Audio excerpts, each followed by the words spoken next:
Bonjour à tous, on se retrouve en ce mardi après-midi pour un petit live essentiellement sucré, mais je vais également préparer du fromage blanc ail et fines herbes que je vais emmener en atelier jeudi en fait pour rajouter sur des petites tartelettes apéro. Donc du coup ça va être très simple à réaliser parce que du coup c'est ma Borealia qui va quasiment faire tout pour moi. Donc en fait on va simplement mélanger de la crème fraîche, du lait et un petit peu de présure. Ensuite je mettrai ça dans la Borealia pour 12 heures de fermentation. Et au bout des 12 heures de fermentation, je laisserai égoutter, alors selon la texture que je veux, donc là je veux quelque chose d'assez ferme, que je puisse bien le pocher sur des tartelettes. Donc je vais le laisser, je pense, au moins une bonne vingtaine d'heures à égoutter.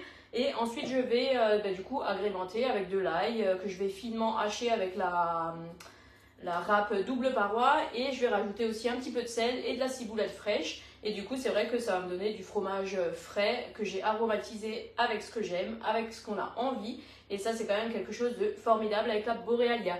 Bonjour Sylvie. L'avantage aussi quand on fait les yaourts, c'est que finalement la machine, une fois qu'elle a fini son temps de fermentation qu'on lui a demandé de faire, en fait, elle va se mettre automatiquement en mode froid. Donc là, en fait, je vais fermenter pendant 12 heures. Du coup, ça s'arrêtera, il est quelle heure là? 13h30. Du coup, ça s'arrêterait pendant la nuit.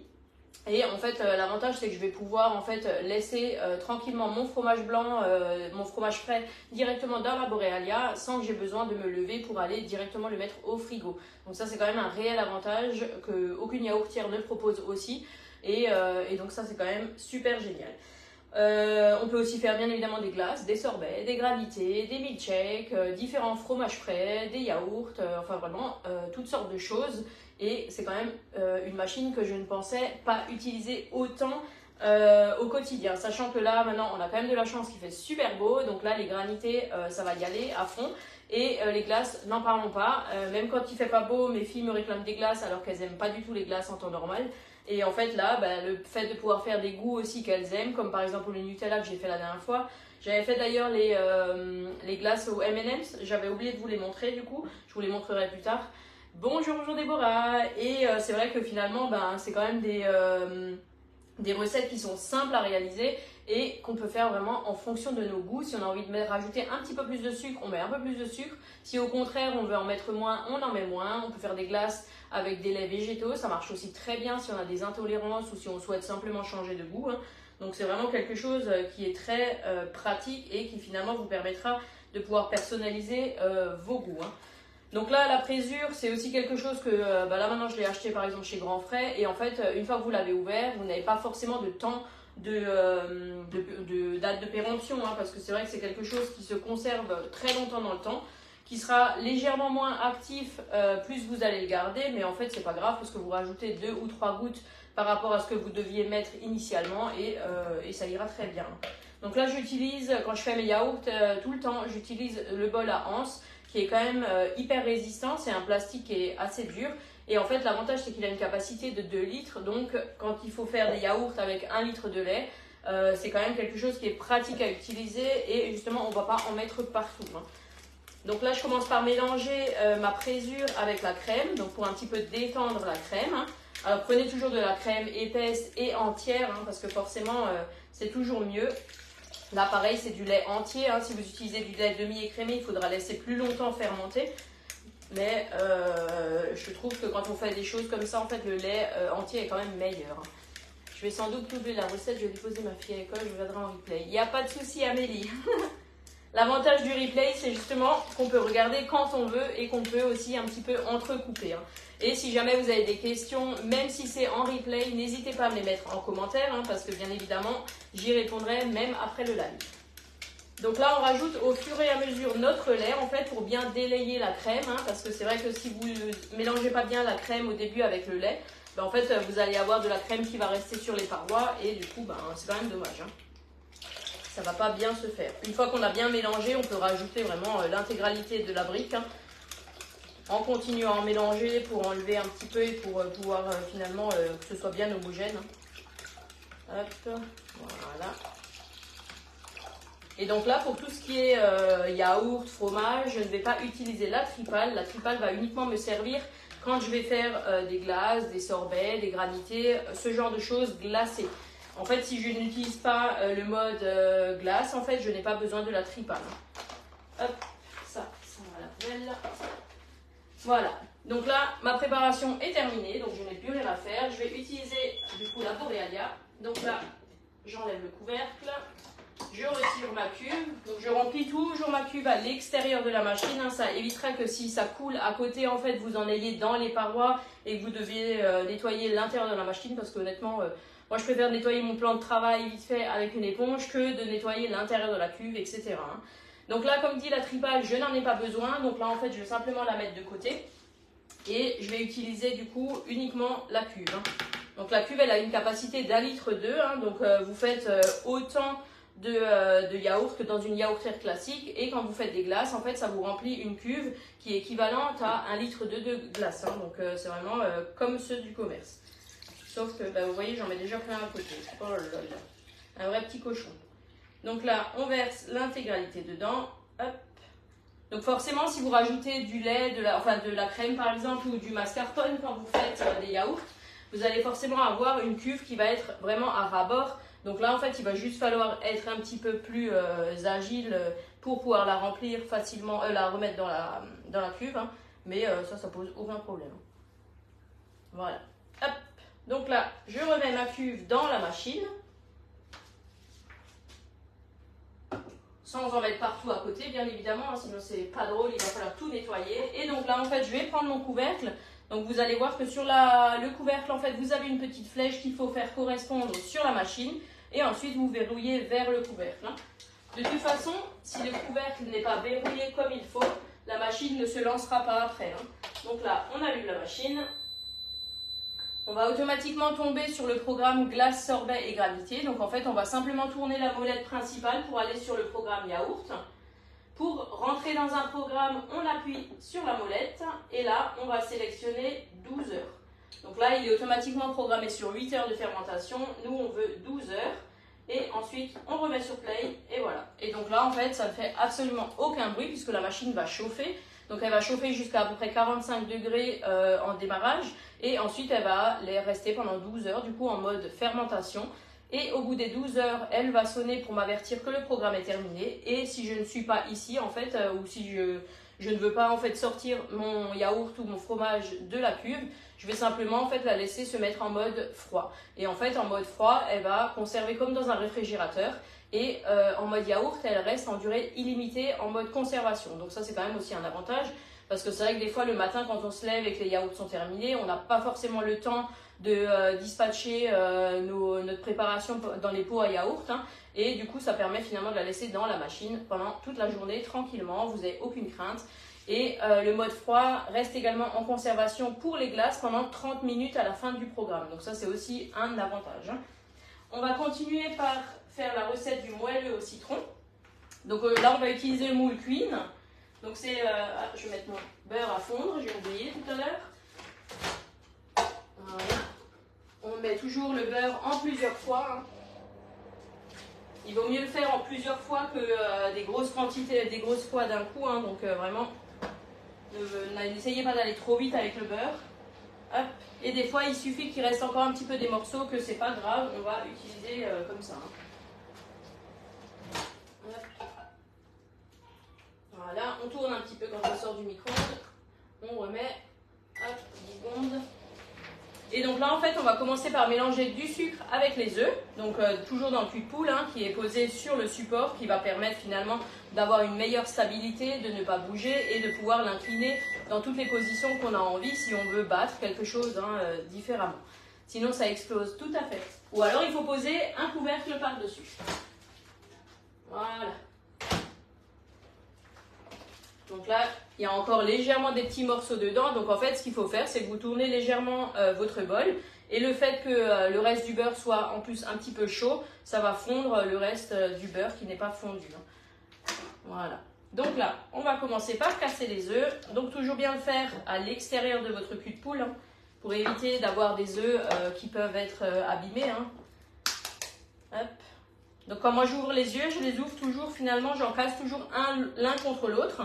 Et finalement, il n'y en a toujours qu'un des deux qui se casse. Hein. Donc ça, c'est vraiment aussi une petite astuce qui est sympa. Ne jamais casser les œufs sur votre bol parce que ça peut vous abîmer le bol. Hein. Et le problème, c'est qu'il peut y avoir des coquilles qui tombent aussi dans votre bol. Donc ça, c'est quand même dommage parce qu'après, quand il faut aller à la pêche des coquilles, c'est embêtant. Je préfère chercher les coquilles, comme là maintenant il y a un petit morceau de coquille, de le chercher dans l'œuf que dans la préparation qui est déjà dans le cul de poule. Hop.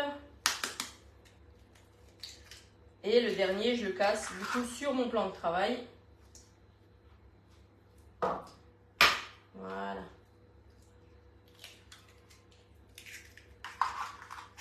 Et c'est parti. Hop, on va mettre ça derrière. Et donc là, je vais utiliser mon fouet donc pour bien mélanger votre sucre avec les œufs. Donc toujours bien des petits mouvements circulaires. Ça ne sert à rien de faire des gros mouvements parce qu'en fait, vous allez utiliser plus d'énergie pour pas grand chose. Parce qu'en fait, plus on fait des petits mouvements, plus facile ça va être à mélanger après. Surtout quand vous incorporez la farine parce que c'est là où vous incorporez les grumeaux du coup. Avec le front, c'est à la mode. Le front de quoi? J'ai pas compris. Hop. Voilà. Ensuite, on va rajouter du coup notre beurre fondu. Donc là, dans le bol micro-ondes, c'est vrai que le bol, il est hyper résistant au micro-ondes. Donc ça, c'est aussi top. Et il a quand même une bonne capacité pour pouvoir faire fondre ou réchauffer une bonne masse. Hop. Ensuite, on va rajouter le lait. Hop, je mets ça derrière.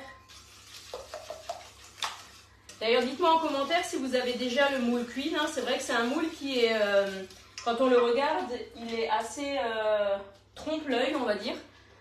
En fait, vous voyez, il n'a pas du tout l'impression qu'il a une forme de couronne. Et quand finalement on va le démouler, le gâteau, on aura vraiment cet effet couronne. Et justement, dans les petites interstices qu'on a au-dessus, c'est là où on va mettre du lemon curd après. Pour casser les œufs, tu tapes. Ah, contre le front. Non, on va éviter contre le front parce qu'on en aura plus sur la table, sur le plan de travail et sur nous que dans le cul de poule. Voilà. Ensuite, il va me falloir 50 g de jus de citron. Donc, je vais utiliser du coup la balance. Donc, la balance qui est vraiment très pratique. Vous voyez, elle est hyper fine, elle est plate, elle est en inox. Elle a un écran qui du coup est rétractable. Donc, ça, c'est génial. Et alors, le gros avantage à cette machine, c'est qu'elle ne comporte absolument pas de piles. En fait, vous avez simplement à la charger sur le côté, là, donc comme votre chargeur de téléphone. Et donc ça, c'est quand même génial. Elle a une autonomie qui est vraiment très très longue. Parce que moi, en général, je la charge un petit peu avant les 1 an à chaque fois. Mais on va dire que moi, je l'utilise quand même tous les jours, ma balance. Et du coup, je la charge à peu près 1 fois par an. Donc c'est quand même hyper économique aussi. Et du fait qu'elle soit en inox, vous allez pouvoir poser quelque chose qui est tiède ou chaud dessus. En fait, ça ne va pas fondre ni rien du tout.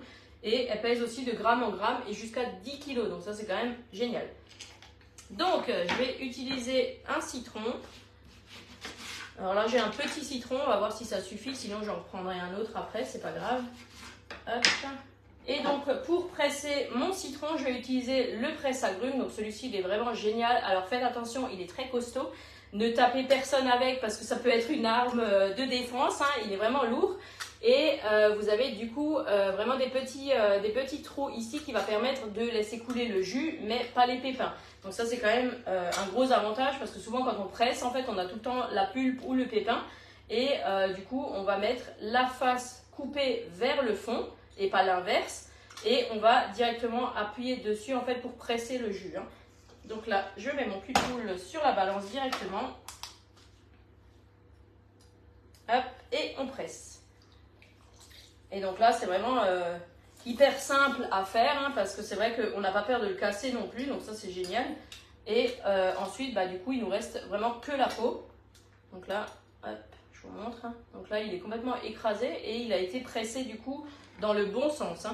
Donc là, pareil, la deuxième face, on la met bien vers en dessous et pas vers au-dessus parce que sinon vous allez avoir le jus qui va vous gicler dessus et croyez-moi que ce n'est pas agréable parce que ça fait mal aux yeux.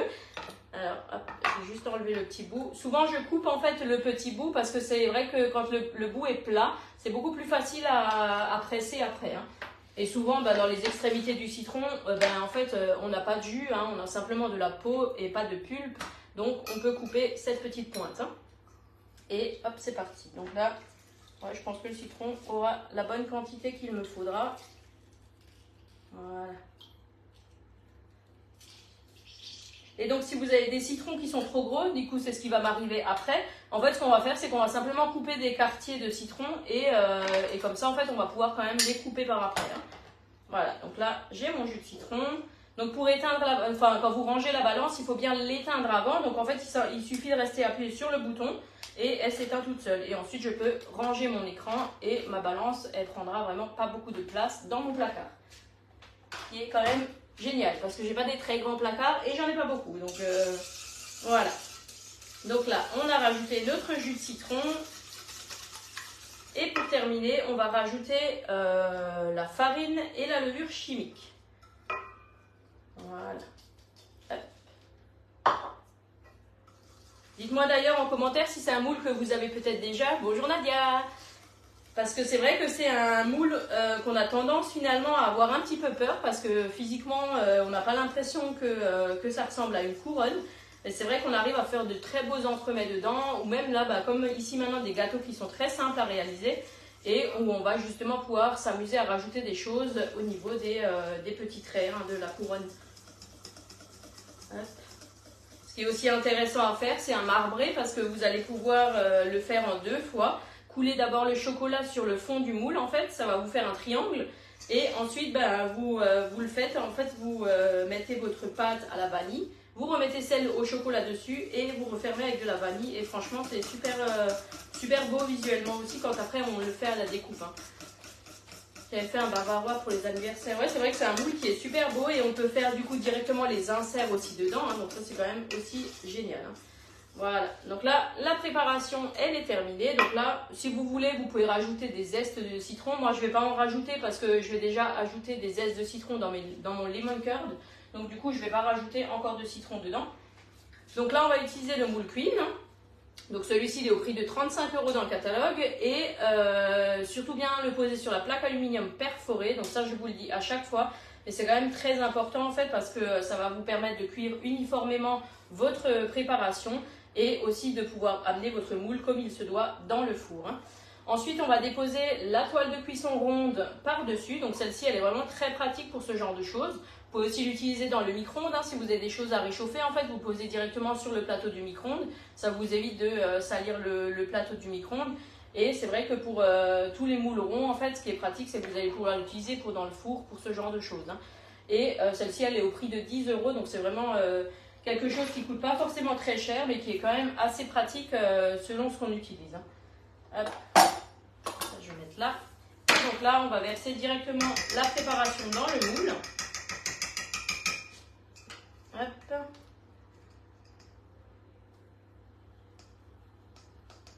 Et on va le mettre pour à peu près une demi-heure à 180 degrés. Donc à surveiller en fonction de votre four. Hein. Et ensuite, il faudra bien le démouler à froid parce que sinon, en fait, vous allez avoir des parties du gâteau qui vont rester à l'intérieur du moule. Et de toute façon, en fait, on va garnir le gâteau uniquement quand le gâteau est froid hein, parce que sinon, le lemon curd, il ne va pas aimer quand il est nouveau en contact du chaud. Hein. C'est comme un petit peu de la crème pâtissière, hein, on l'incorpore vraiment quand tout est froid. Hop, voilà. Hop, on égalise bien. On dépose du coup notre toile de cuisson par-dessus. Il ne m'inspire pas, mais peut-être que vous allez me faire changer d'avis. Ah ben j'espère parce que c'est vrai que moi au départ, c'est vrai que c'est pas un moule que j'affectionne particulièrement. Quand je l'avais vu physiquement, c'est vrai que je me suis dit qu'il a l'air pas forcément très bien. Et vous allez voir que le rendu final est quand même plutôt pas mal avec ce moule. Donc là, ça part pour à peu près une demi-heure à 180 degrés. Hop.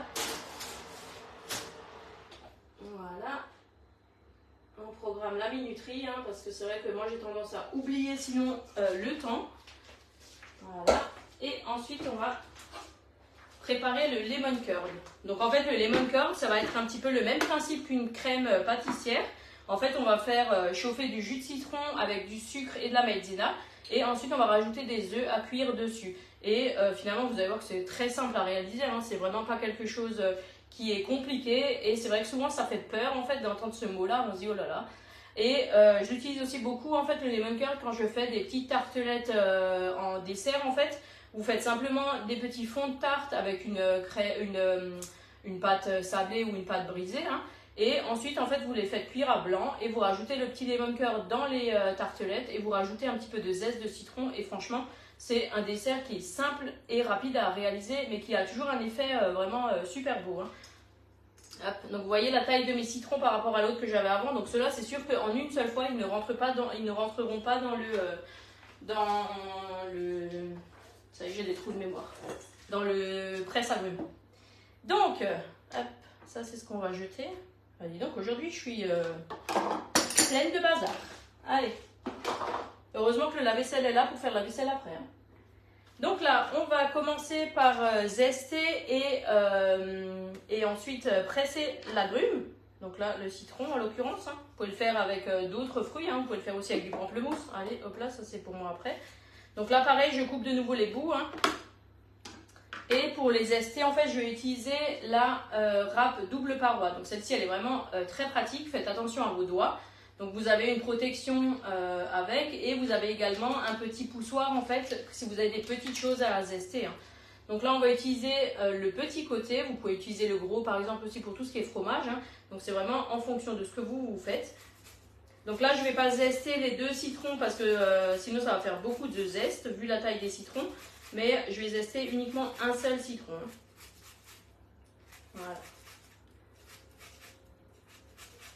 D'ailleurs, le citron, la dernière fois, j'avais zesté un citron. Et une fois que vous zestez le citron, mais que vous ne l'utilisez pas pour le jus tout de suite, ben en fait, il a tendance à très très vite pourrir. Et je l'avais donc mis sous Be-Save. Et une semaine après, mon citron était encore nickel. Il n'avait pas moisi, il n'avait pas défraîchi. Il était encore tout croquant, tout juteux. Et franchement, c'est quand même un réel avantage ce Be-Save. Hein. Hop. D'ailleurs, c'est la même râpe que je vais utiliser quand je vais râper de l'ail pour rajouter dans mon fromage frais. Hein, parce que ça vous donne quelque chose vraiment de très très fin. Et c'est ce que finalement on recherche. Hein. Voilà. Hop. Voilà. Donc là, j'ai déjà mes zestes. Et maintenant, je vais faire le citron. Donc là, en fait, je vais le couper en 4. Donc d'abord en 2 et ensuite encore une fois en 2. Pour pouvoir bien le mettre dans mon presse-agrumes. Donc là, c'est des citrons bio. En général, quand vous utilisez des citrons pour utiliser le zeste, prenez toujours du bio, c'est quand même mieux. Hein. Donc là, on met des petits morceaux dedans. Donc après, on peut le faire par petits morceaux, hein, c'est bien évidemment pas grave. Et en plus, il a une peau qui est très très épaisse, ce citron. Hop. J'ai vu la recette cette semaine, je trouve les proportions de la pâte énormes par rapport à la garniture. Ah bon? Moi je trouve que il y a vraiment là, j'avais déjà fait plusieurs fois cette recette et je trouve que les proportions sont vraiment... Enfin, en tout cas de ma recette, je sais pas quelle recette vous aviez vue, mais la recette que moi là où je fais aujourd'hui, c'est la recette que j'ai déjà fait plusieurs fois et qui est très bien par rapport à ce moule. Peut-on faire une pavlova? Alors honnêtement non, pas une pavlova dans ce moule parce que y a trop de... Le problème c'est que vous n'arrivez pas à démouler une meringue là-dedans. Hein. En fait la meringue est beaucoup trop friable et elle va se casser. En fait il vaut mieux alors le faire dans le tarte couronne. Le tarte couronne qui est lisse et vous allez facilement le démouler alors que celui-ci ça va être compliqué quand même. Voilà. Hop. Là, je vais le couper en 2 de nouveau. Donc là, on fait... Normalement, il faut à peu près 3 citrons de taille moyenne. Alors là, vu la taille de mes citrons, 2 seront largement suffisants. Après, si vous en avez en trop, vous pouvez les mettre sous Be-Save. Ça se conserve très bien. Vous n'avez pas besoin de l'utiliser tout de suite. Hein, du lemon curd, vous pouvez le mettre au frigo. Alors, si vous ne le mettez pas sous Be-Save, vous pouvez l'utiliser dans les 2-3 jours. Et si vous le mettez sous Be-Save, vous pouvez le garder pendant plus d'une semaine, voire 10 jours. Hein. Voilà. Hop. Donc là j'ai des citrons qui ont une peau mais vraiment très très épaisse. Regardez-moi ça, j'ai autant de peau quasiment que de jus. Hop. Voilà. Et après bien évidemment ça va aller au compost. Voilà. D'ailleurs, ce soir, si celles et ceux qui veulent nous rejoindre, nous serons à Sausheim en fait pour justement vous parler un petit peu de notre métier aussi et justement parler du métier de conseillère, que ce soit finalement à temps plein ou à temps partiel, hein, parce que vous n'avez pas un nombre d'heures à donner à Guy de Marle, on va dire. Hein, vraiment en fonction de vos envies, de votre choix. Et justement, on sera plusieurs conseillères avec notre directeur de région également qui sera là pour vous parler de ce métier, des différentes opportunités, des kits de démarrage que vous pouvez avoir chez nous. Donc vraiment, si vous êtes dans le coin et si vous voulez en savoir un peu plus, n'hésitez pas à nous rejoindre. On sera du coup à l'hôtel Kyriade à Sausheim, anciennement, je ne sais plus comment il s'appelait. Il s'appelait autrement avant. Il a changé de nom il n'y a pas longtemps. Et il est dans la zone industrielle à Sausheim, si jamais. Hop. Et hop là, ça j'ai écrit. Alors ils ont une très grosse peau, mais ils ont aussi beaucoup de jus et citron, donc...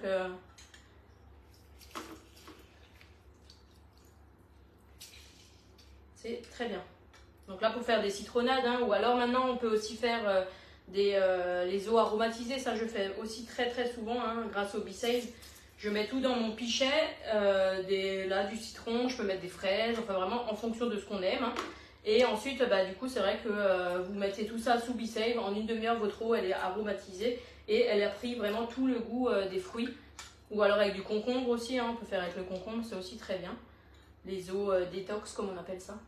Anciennement Golden Tulip. Merci Laurine.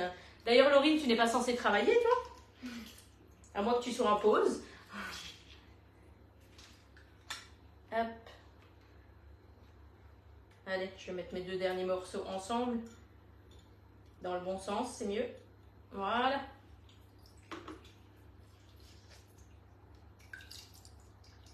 Et voilà mon jus de citron. Fraîchement pressé, c'est quand même bien meilleur que les jus de citron que vous pouvez avoir dans les bouteilles. Hein.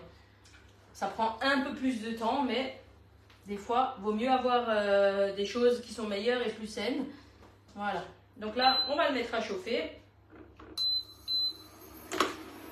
Et une fois que ça aura commencé à tiédir, en fait, je vais pouvoir rajouter. Donc là, j'ai déjà mélangé la maïzena avec le sucre. Donc l'avantage de mélanger au préalable, donc je l'ai mélangé avec le fouet un petit peu avant. Hein. En fait, ça me permet d'avoir la maïzena qui ne fait pas de grumeaux. Hein. Sinon, en fait, vous allez avoir vos grumeaux après dedans. Donc ça, c'est quand même dommage. Je vous en prie. Hop. Donc là, ça va chauffer très vite. Hein. Il n'y a pas beaucoup de liquide. Hein. Donc là, une fois que ça commence un petit peu à tiédir, on va pouvoir mettre le sucre et la maïzena. Attendez que ce soit quand même tiède pour justement avoir plus de facilité à le mélanger hein, et à ne pas forcément justement faire de grumeaux. Voilà. Donc là, je vais juste baisser un petit peu parce que ça va vite. Et là, dans mon cul de poule, je vais casser 3 œufs. Voilà. Hop. Donc là, on va laisser les œufs entiers. Hein, on ne va pas prendre que le jaune. Hein, on va vraiment prendre l'intégralité de l'œuf.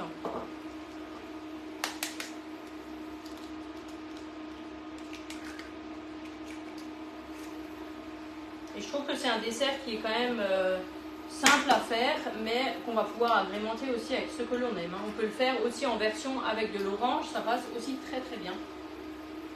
Hop. Donc là, on mélange bien pour que nos poudres se dissouent bien. Ici, on va simplement casser les œufs, en fait, les mélanger un petit peu en omelette. Hein. Donc là, vous voyez, hein, c'est... Et ensuite, une fois que ça aura chauffé, en fait, on va mettre un petit peu de liquide dans mes œufs. Je vais tout mélanger et je remettrai le tout sur le feu. Hein. Voilà. Et finalement, c'est un petit peu le même principe qu'une crème pâtissière, hein, comme on avait fait déjà, ou comme quand on prépare maintenant la glace, ou ce genre de choses, hein, c'est pareil. Du coup, j'en profite pour regarder. Ah ben voilà, très bien. Au moins, la pause, elle passe un petit peu plus vite et ça te permet de retourner un petit peu dans le Guy de Marle.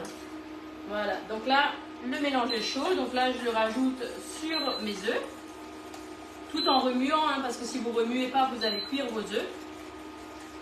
Voilà. Et ensuite, je vais remettre le tout dans la casserole pour le faire chauffer et faire épaissir. Hein. Voilà. Donc là, le mélange il est bien homogène, on remet tout dedans et on continue à mélanger. Jusqu'à épaississement. Donc ça va aller assez vite hein, parce que vous n'avez pas beaucoup de mélange. Si vous n'êtes pas forcément à l'aise ou vous n'en avez pas encore fait, faites-le vraiment à feu doux. Hein. Et vous allez sentir que de toute façon, au fond de la casserole, à partir du moment où ça commence à prendre, en fait, eh ben, ça va un petit peu accrocher. Et c'est pour ça qu'il faut continuer à remuer constamment. Hein.